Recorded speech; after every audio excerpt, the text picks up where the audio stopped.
at Old Trafford. And that was when people were like, Ole's got to go. But we staggered through into the new year in 8th position, still struggling. Got a few points, beating Newcastle, beating Watford. Then Bruno arrived. We went to Everton and drew 1-1. So we're now at the Bruno era. We're now in when the lockdown. We had Wait. I'm not gonna call it the Bruno era. Was he a great acquisition? Yes, he was. Did he come on and make a change? Absolutely, he did. But we still had a whole bunch of other problems, particularly at goalkeeper. Which, if we had more, if our goalkeeper didn't have so many errors throughout the entire season, maybe we wouldn't have been in that position in the first place.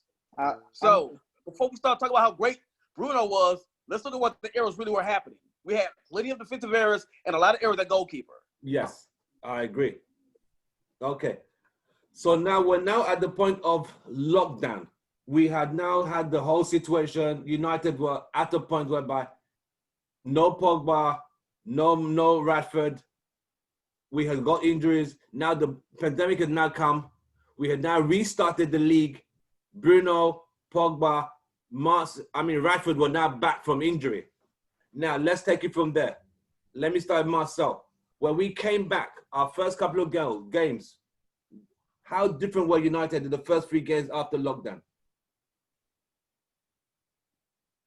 They improved greatly on attack. Defense was still not that great, but in the midfield and in attack, I mean, of course your midfield and your attack is going to be great when you add somebody of Bruno's quality and Pablo's quality playing together. When Matic finds his form, when Rashford comes back, and even though he was still not completely healed from all of his injuries, he was still more effective than Daniel James would have been or Wamada would have been in that case. So we played a whole lot better, and not to mention Mason Greenwood came on and was basically unleashed on the league until people started making adjustments towards him, and we played considerably better after that. But it was a combination of all of those things coming together right at the same time. Okay. Sam?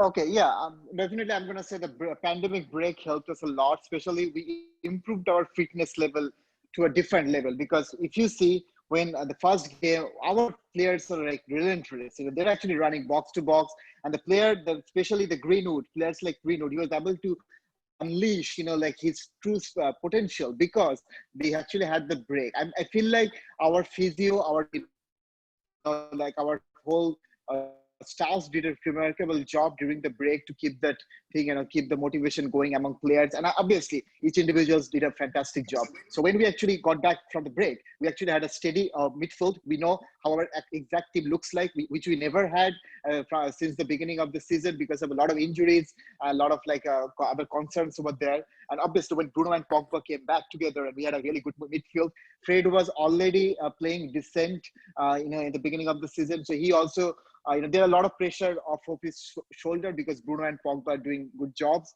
And then Matic, I feel like Matic did actually better after the break. And he and Fred kind of was able to hold the defensive midfield position for a while. And that kind of helped us to get a little bit of more clean sheets. Obviously, if Lindelof and De Gea wouldn't have made so many mistakes, we would have more clean sheets after the break as well. And that would basically help us out because I still feel that, we should have won each and every games after the break, every Premier League games. But I think we actually drew a couple of games. We drew with Spurs. 2 games. We drew with Spurs, drew with Southampton. Southampton. We won most of the games, though. It was only Southampton and Spurs and West Ham. West Ham at Old Trafford. Yes. But most of the other games, so I think we won. Thing. I feel like the team strength we had, and then again, Martial, Greenwood, and Rashford came back into form, we would have definitely won all our games.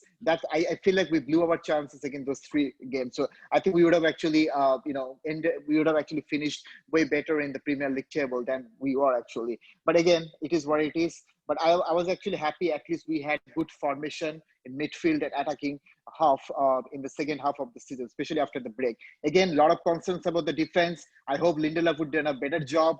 But I think right now the situation is we have to think about the new season. And again, Maguire and Lindelof is not the only defender we should rely on for the next season. I mean, that's like a no-brainer right now. We need a good center back. Okay. But anyway, that's the way actually I'm going to finish my. Okay, bro. Follow up on on the return of the lockdown. Okay, so my view, I know I said it to some people, I was like, lockdown was one of the best things that could have happened to us. I know everyone's saying it happened and it affected every team, but that gave us a chance to get Pogba back fit. I think so. It gave us a chance to get Rashford back fit. Yep. And it basically disrupted a lot of teams. So teams like Sheffield United, they were on a roll. Lockdown just dismantled their rhythm. I think Leicester and a few other teams. And one thing I noticed was during lockdown, the teams that have the better facilities, the most money, because I know some teams, I think United were taking, spinning bikes. They were delivering them to every player's house so they could do certain exercises at home, whereas the teams that haven't got money, they can't do that. So that's when the teams that have got the best facilities and coaches and more money, they can facilitate a lot of exercise and things to do at home. So, and I think that helped us a lot, because I know a lot of the London clubs, a lot of their players, they live in like apartments, small places, so they don't have the facilities to do a lot of their exercise. Whereas up in Manchester and Cheshire, where they all live in big apartments, they've got space. I know a lot of the players were going to a school field, like a private school field. I think you had people like Marshall, Bruno, I think Rashford. There was a few of them that would go together and do drills and train during the lockdown. So it definitely helped us a lot. And I mean, like, if we didn't have lockdown, I don't think we would have finished in the top 4. I agree. Marcel, do you agree that the lockdown was an advantage? It was definitely an advantage that allowed us to get back to form and allowed some of our players to get healthier. So absolutely. But the thing that was really stood out for me was when Greenwood got implemented inside the system as well. I mean, him finally getting playing time showed that this two-footed goal scorer really had a great deal of potential, and him getting games, especially this time, was really, really crucial. I mean, it helped in as far as us in the midfield and attack, it definitely helped. But it didn't really seem to help the defense any. I mean, Wan-Bissaka was very consistent, but Lindelof was still really shaky. Yeah. Maguire was really just there sometimes, and sometimes he was really good, sometimes he wasn't. And the injury to Luke Shaw, I think, was the thing that kind of really hurt us the most after the break, because he was playing in very good form. And when he got hurt and he couldn't go on, Brandon Williams will be great one day. He'll be great one day, but he just isn't at the level right now where he could have actually carried us and helped with crosses and getting back and counterattacking to help the offense going forward. So Luke Shaw getting hurt after the break, I think, was something that was really detrimental as well. And I think we would have finished 4th probably, because let's face it, the other teams were not in great form either. Arsenal was really trashy. Liverpool was so-so. City was good. Chelsea was good. Everybody else was mediocre. Wolves and Sheffield United were doing well before the lockdown. Wolverhampton and Sheffield United. Oh, absolutely. Yeah. Wolves was doing great, and Sheffield was doing great. But like out of the top 6, Liverpool wasn't great. City was good. Chelsea was okay. Everton, so. But we may have finished 4th or 5th. Yeah. Okay, so we agree. We collectively agree. United, the lockdown really gave United an advantage to get themselves better ready for the resumption of the Premier League. We all agree that. Okay, let's move to the stage of. Let me ask you guys. You're gonna if you can remember. What was I'm going to start with you, Sam. Just give me what you can remember. We're talking about the league now. What was your worst game United played? As in the worst game you would love to forget quickly. I would definitely try to forget the game. I guess it's against Liverpool, because the reason actually I'm saying, again, we did not lose the game. We just drew the game. But I feel like if we would have won the game in that place, if Alex Lala could have scored the equalizer, maybe we could have, things would be a little different, because if we would beat that Liverpool, they are obviously way better than us, back in September or October when we played them. If we beat them, that would do a huge moral booster for us, for the team. Okay. So I would definitely, I was definitely wanted to win that game. Especially, we just considered the goal at the dying moment. That was really a bad shock for us, and I wish we could have won the game and we would have been in a better position before Bruno arrived. Okay. Marcel, worst game? Worst game? Yeah. Take your pick. Like there's so many. Oh my God. The worst game of the entire season. Oh, the entire Premier League season for United. Even though it wasn't a loss, I'm gonna choose the Everton game because that's the game we should have easily won. Yeah. Other than David De Gea making mistakes yet again. When you have a keeper who is incompetent, it doesn't matter who your back four are, doesn't matter who your midfield is, doesn't matter who your attacking is. If your keeper is incompetent, you will not win games. If he makes mistakes like that, he will not win games. So for me, it was that one because that's one that we practically had. We could have ran Everton off the pitch that day, but for that one mistake that David De Gea made, that was just hard to watch because he's so much better than that. Right, bro. Okay, for me, it was the semi-final game against Chelsea. Like no, in the league, not FA. In the league, not FA. Okay, in the league. Yeah. Oof, We ain't I'd gonna have to talk say, about what happened in the FA Cup. Oh my God. Yeah, I'd say you had your time. We're gonna get that was another disaster. Yeah. I've got to say, I think it was the game against who was it? We lost to the West Ham game. The West Ham game. Yeah, 2-0. Okay, yeah, got it. 2-0. Yeah. That was it was horrible. Like everyone was expecting us to go there and do something, and we showed no fight at all. Right. So yeah, that was probably mine. Very cool. Mine would be the game we lost to Watford away 2-0. It was just terrible. It was yeah. Okay. The team, I mean, eventually they got relegated, but again, yeah, it was. I think that was their first win of the season, wasn't it? Or second win of the season? Yes. Yes. Okay. Yes. But actually, after that loss, they got a lot better. So they had some momentum after that. Let's get some positivity.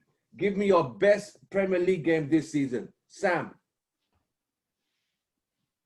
Oh, I'm gonna actually pick that City game, the second leg City game. That was amazing. We did a fantastic job, and again, that McTominay score, they scored the goal in the dying moment, like 50-yard shot. Wow, that was like amazing. It's one of the like wow moments.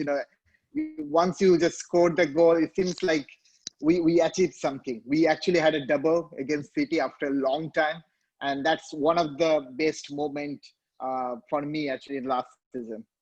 Okay, Marcel, best game of the Premier League season. The Norwich game. Because even though we only beat them by 3, we could have beat them by 20 in place. Rashford had 2 open shots that he missed beforehand, but he still made up. Was that the game that we missed the penalty? Rashford and Miles both missed the penalty in that game. We won 3-1. Yeah, we won 3-1. We'd have been scored like more than. Because the form was ridiculous. They were running all over Norwich. It was crazy how well they were playing. I was like, where's this team for the other 37 games? Because it was really amazing. Yeah. I remember that game because you and I were actually in the Austin Fan Fest. Yeah, we were at the NBC remember that? Fan Fest. Yeah, NBC Fan Fest. Yeah, I remember that game. Yeah. Bro. Yeah, we could have easily won it more. Yeah, mine would be the City game because that was the first derby game I went to. Oh, and obviously, yeah, it was the atmosphere was amazing. Like it was just like, and to do the double over City, like it was a big deal. Right. And they showed up and fought in that game. It was a game where I was like, where's this fight been all season? Right. So yeah. Okay. Definitely the City game. We've agreed that the most consistent player for the first part of the season was Wan-Bissaka.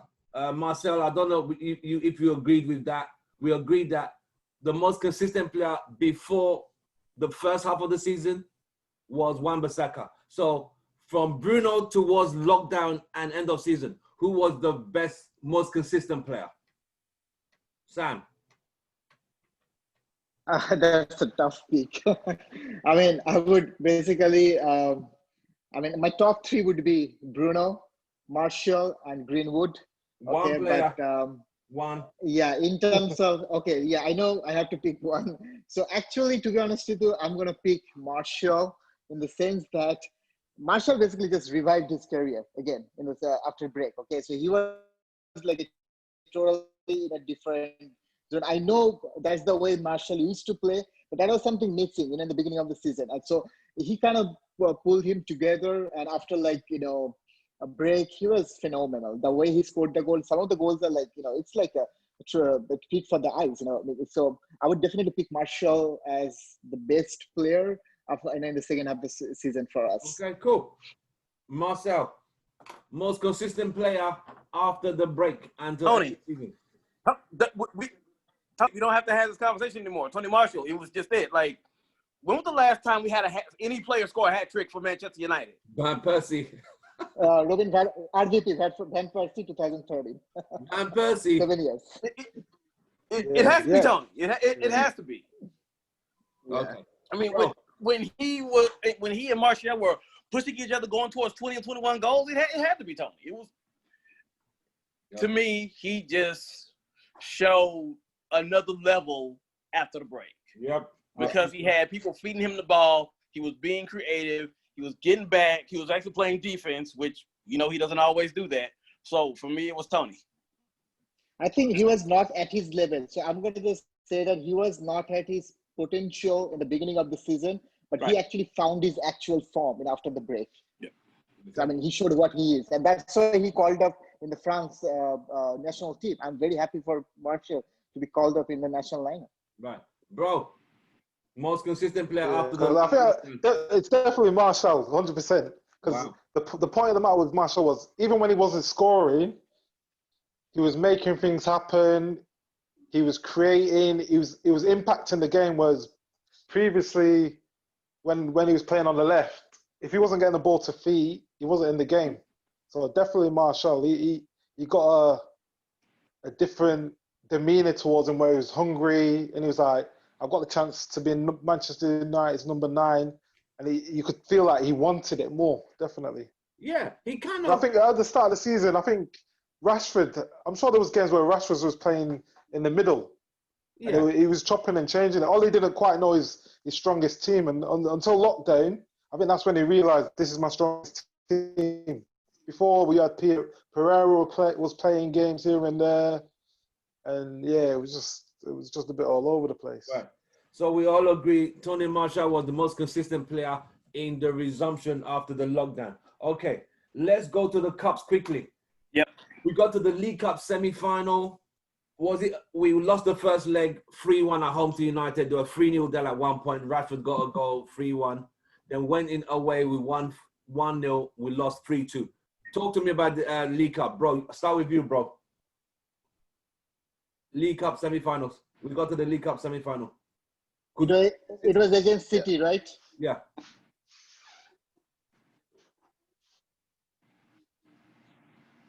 Bro, you going first.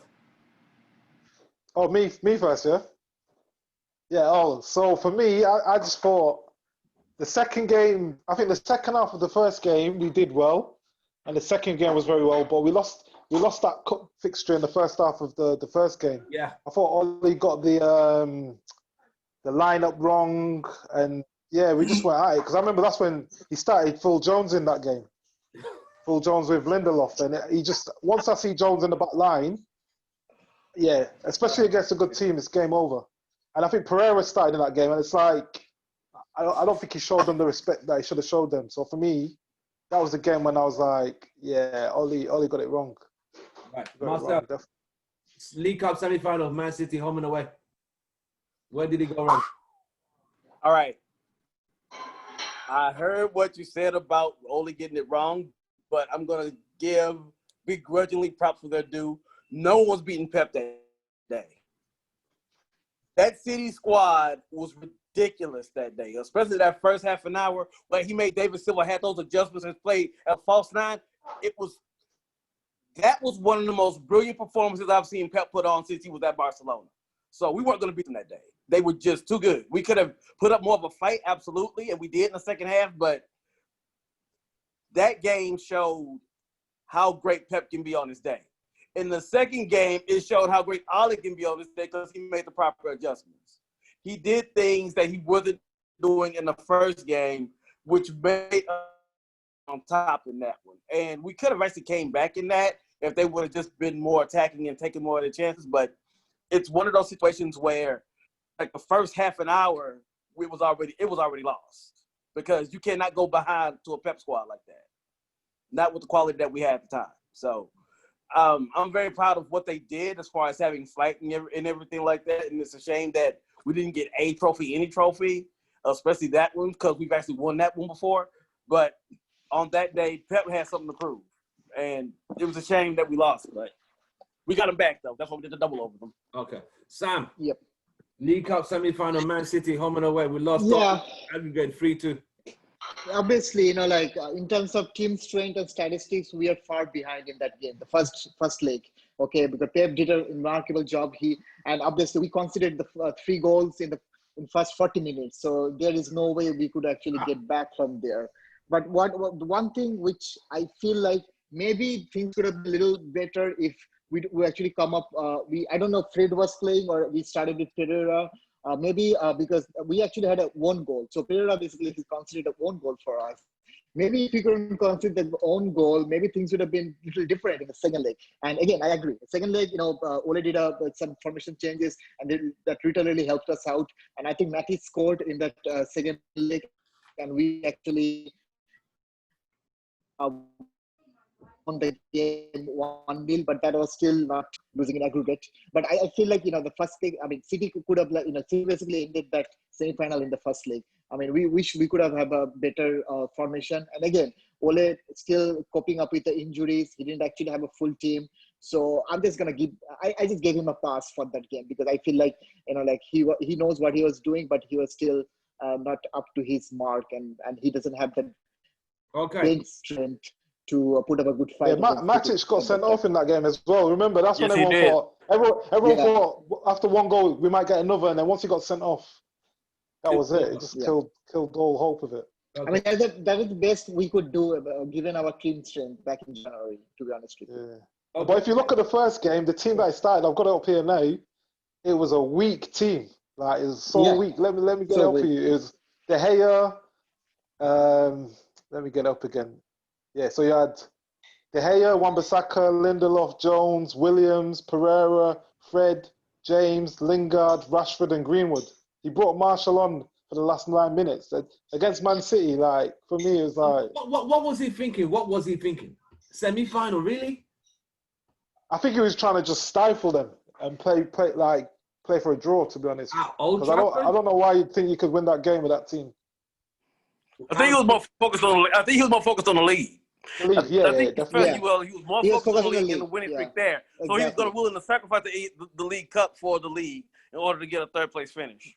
I feel like he was also thinking of getting a BRUNO. I think that thing is already on the radar in January. So he's kind of trying to shuffling around to see where the players will fit in the position. And when BRUNO will arrive, he will basically change the whole formation of the midfield. Maybe he was doing that kind of a little strategy or kind of like a testing with the squad around that time.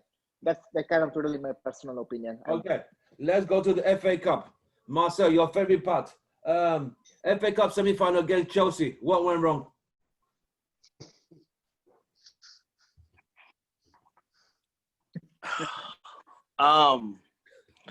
You have 20 shots on target. You have 20 shots, but 2 on target. That's where you go wrong. Yeah. And my favorite goalkeeper. What I said this already. It doesn't matter how good your defense is or how good your attack is or how good your midfield is. If your keeper makes consistent mistakes, you aren't going to win anything. It's true. And very true. If Sergio Romero would have been in that game, we'd probably be lifting an FA Cup trophy this year. Just saying. I agree. Because sometimes your keeper has to win your games. And De Gea has won us plenty of them. And sometimes your defense has to come through for you. Because sometimes you're going to shoot and it's just not going to be in the back of the net for you. And that was one of those games where there was a lot of shooting and a lot of good transitional offense. They just could not get the ball in the back of the net. And your defense and your goalkeeper should be bailing you out in those situations, and ours did. They were terrible. Okay, bro. Yeah. FA Cup semi-final against Chelsea.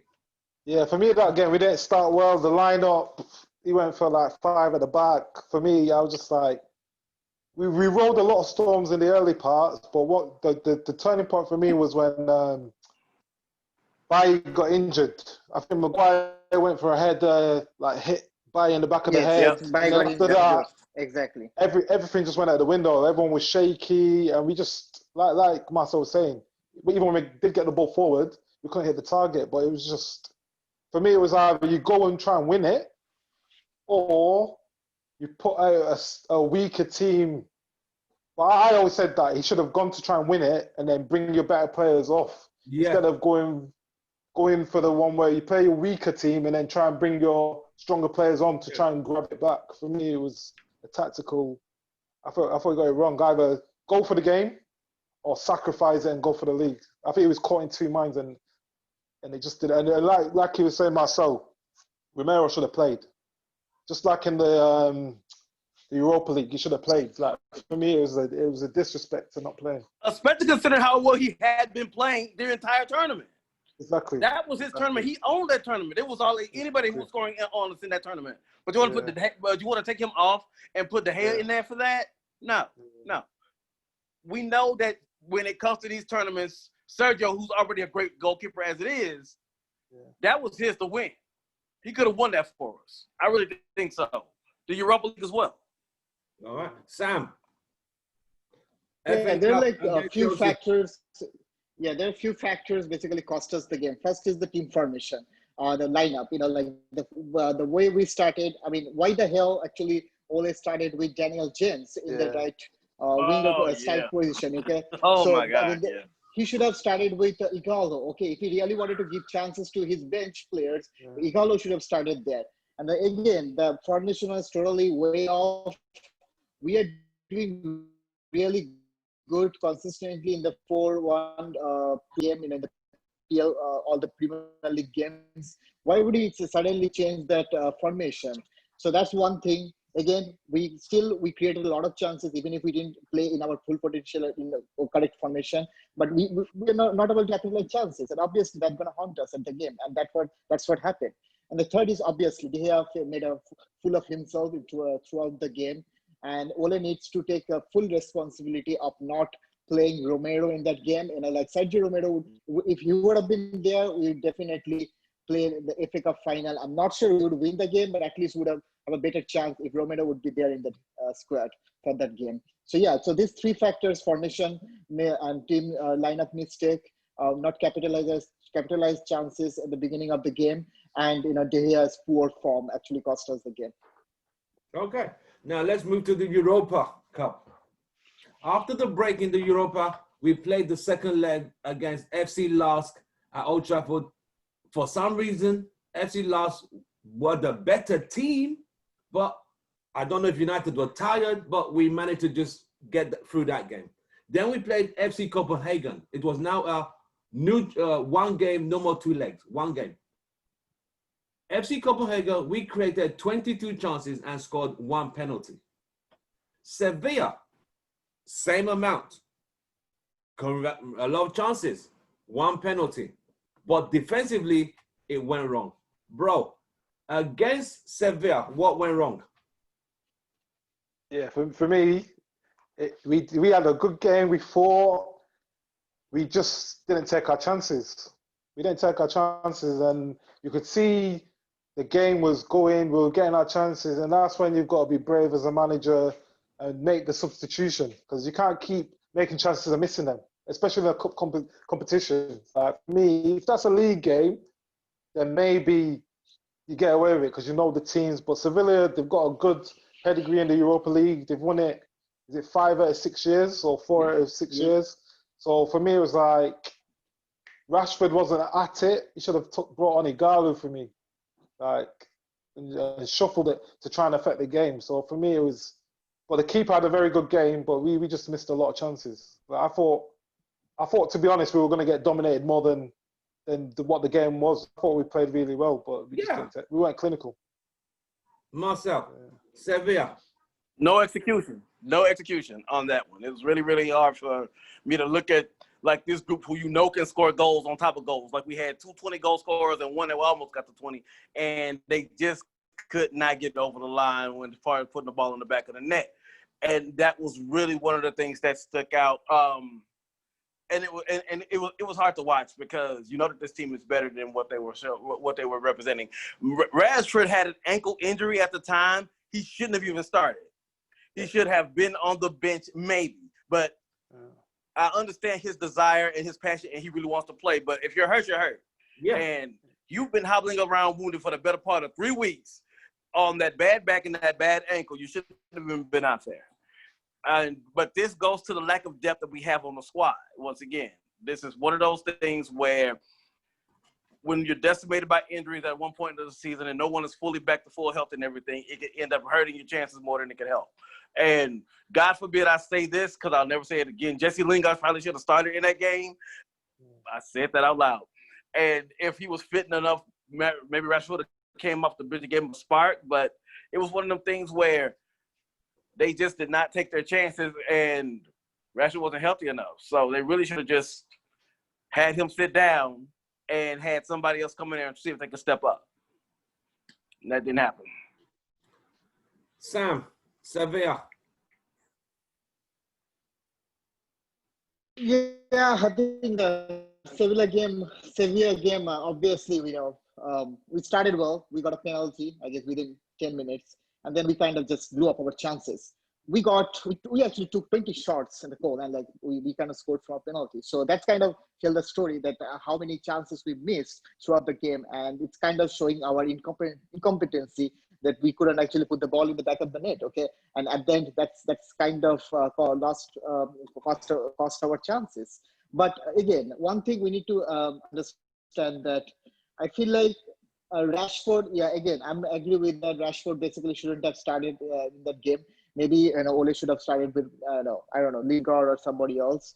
But I thought that we actually had a huge gap on the left wing, especially Williams was not up to the mark, and that created a lot of chances for Sevilla to make create attacks. And he got booked early, remember? Yeah, he scored that goal from the second goal was from the right flank, right? So Williams was not up to the mark. Again, hopefully, I wish Luke should have been fit for that game, and that then we would maybe get a different kind of result, because we need to understand Sevilla is a really hard competitor, especially when it comes to Europa Cup, and also the same team beat us like a couple of years back. So it was a good chance of taking a revenge or kind of our redemption, but we kind of just blew it because I don't know. Hopefully, I wish that we had a good motivation. There is no lack of motivation for winning Europa. I think Ole was able to motivate people that we at least need to have a trophy under our belt. But I just don't know. I mean, at some point I think like I wish we would have a striker. I mean, maybe Ighalo should have gone in that game, a little further, and he should get maybe at least 45 minutes. But I don't think so. He never got more than 20 minutes. He got like 5 minutes ago. He brought him on at the 5 minutes. Yeah. So he brought him on the 90. Was it the 93rd minute?